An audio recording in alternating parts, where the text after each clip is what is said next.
So I wish I would have looked longer at that screen because that's the only time I ever got to see my daughter. Instead, I was just pushed along in this tide, this lie that abortion is going to be an answer. Now, this was in Maryland in 1995. The laws in Maryland of abortion are just like they are today. They're horrible. They're permissive. You can have an abortion up until birth.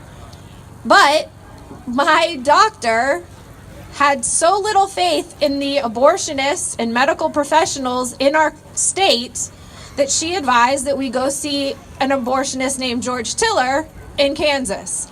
Because there are so few abortionists who will, one, perform the abortion, but two, who are able to. There's risks involved.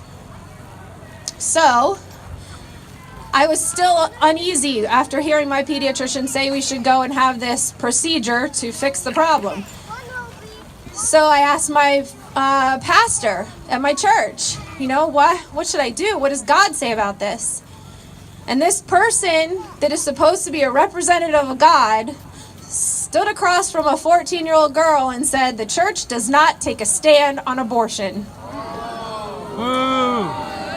Shame. There are cases, and there are cases, and surely being 14 is a reason to have a late-term abortion. So when you hear people talking about late-term abortion is necessary because of medical emergencies, I'm here to tell you that's not why it's happening.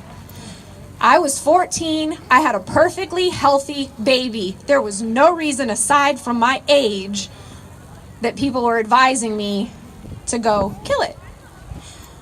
So within 3 days of finding out I was pregnant, my father and I were on a plane to Kansas to see George Tiller.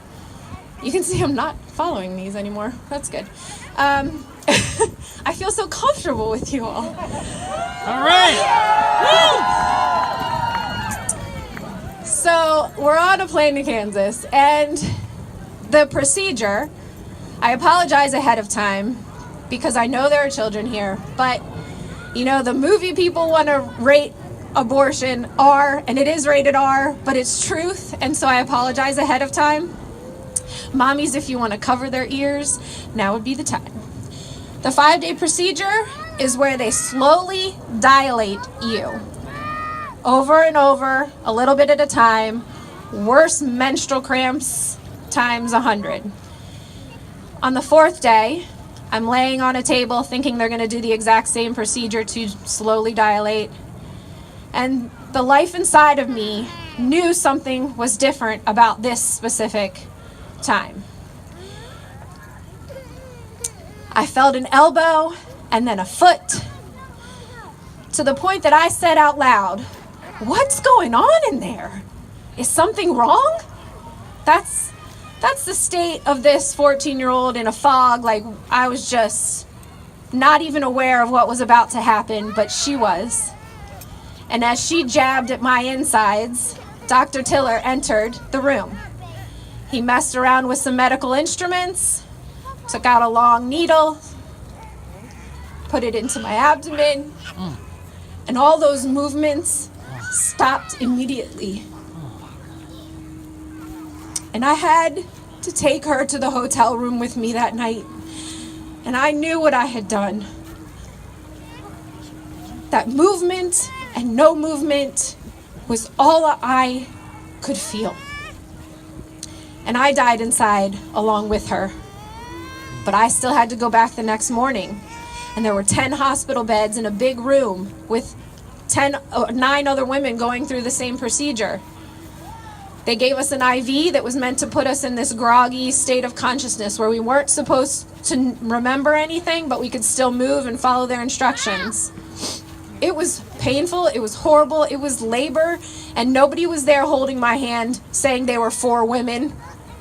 The nurse would come down the lines, shove her hand up under the blanket, and when she decided that we were ready, she would put us in a wheelchair and wheel us off to another room. When I was taken to the other room, it was more like a janitor's closet. And in the middle of this empty room was a toilet. And I was embarrassed.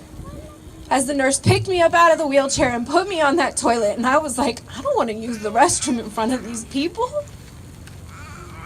She took my hands, placed them on her shoulders, and said, push.